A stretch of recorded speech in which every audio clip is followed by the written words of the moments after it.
Ketika orang lain marah pada kita, seringkali merespon dengan bijaksana bisa menjadi langkah-langkah penting dalam mempertahankan hubungan yang sehat dan menghindari konflik yang lebih besar.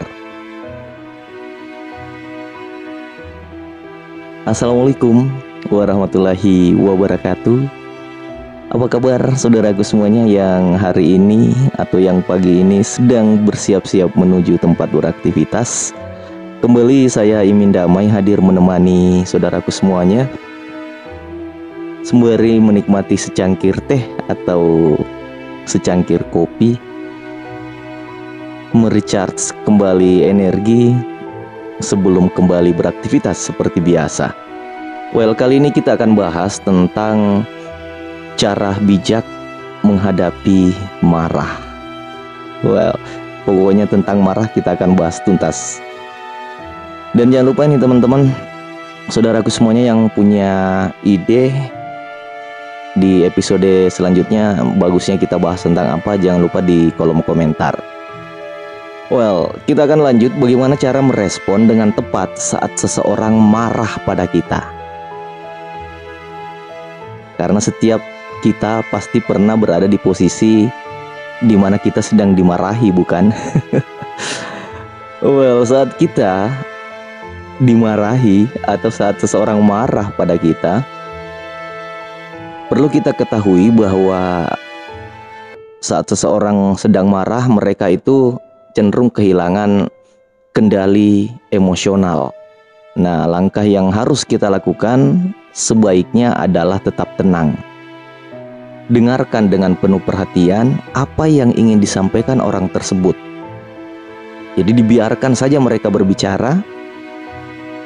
Hal ini akan memperlihatkan kepedulian kita pada perasaannya, dan tentunya itu akan bisa menenangkan situasi. Hal yang kedua adalah hindari balas dendam atau konfrontasi secara langsung. Perlu kita ketahui bahwa menghadapi kemarahan dengan kemarahan hanya akan memperburuk situasi. Menghindari merespon dengan emosi yang sama itu adalah langkah yang bijak. Jadi bicara dengan lembut, tanpa meninggikan suara atau menggunakan kata-kata yang bisa memperkeruh suasana. Yang ketiga adalah jaga bahasa tubuh dan ekspresi wajah. Nah, sikap tubuh dan ekspresi wajah dapat menyampaikan pesan yang lebih kuat daripada kata-kata. Jaga postur tubuh yang terbuka dan ekspresi wajah yang menunjukkan empati. Ini bisa saja menunjukkan bahwa kita sedang terbuka untuk mendengarkan tanpa menimbulkan kesan bertahan atau menentang. Setelah hal tersebut, maka sebaiknya kita membicarakan masalah dengan objektif. Jadi kita bahas atau kita ajak ngobrol orang itu sebenarnya apa sih yang menjadi masalah sehingga dia marah.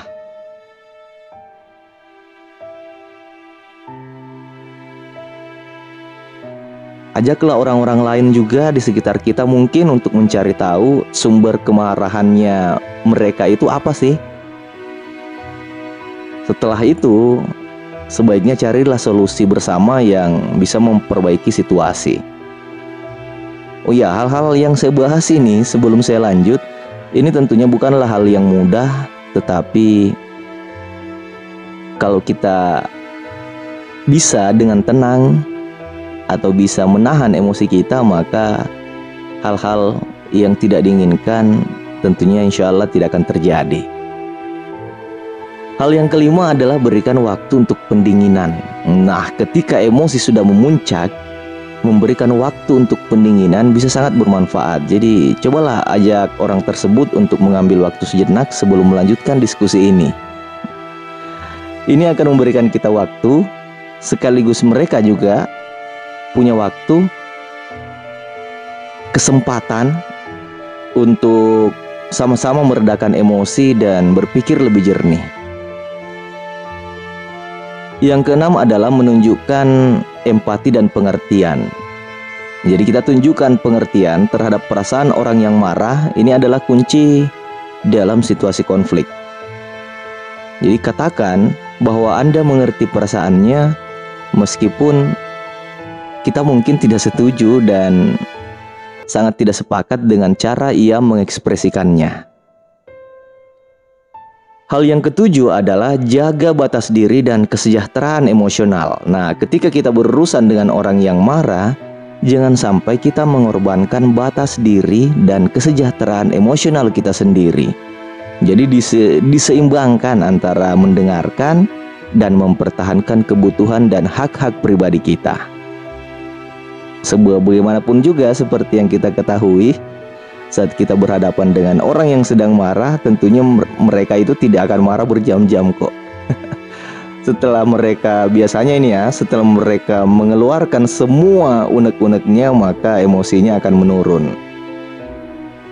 Nah, ini bisa kita manfaatkan sebenarnya dari konflik yang sedang terjadi itu menjadi peluang untuk pertumbuhan.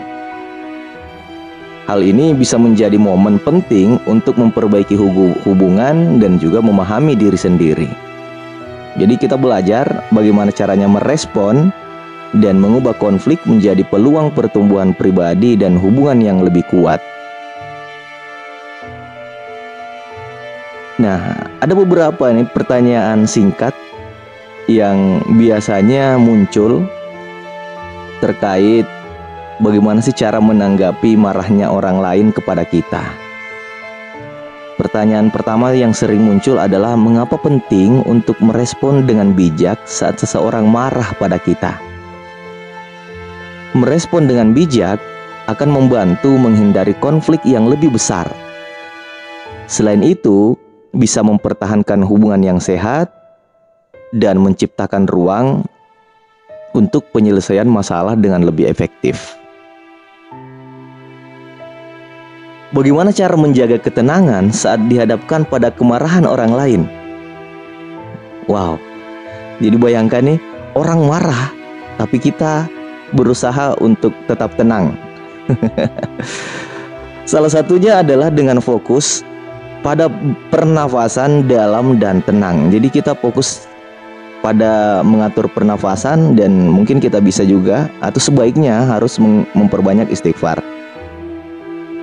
Jadi jangan bereaksi secara emosional dan cobalah berikan diri kita sendiri waktu untuk merespon tanpa terburu-buru.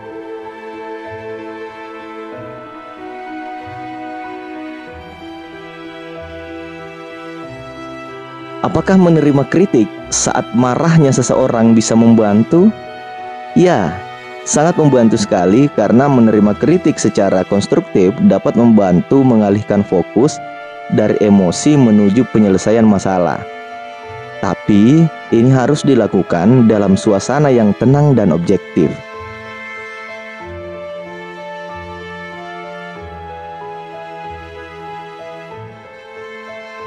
Lalu bagaimana caranya mengubah konflik menjadi peluang pertumbuhan pribadi?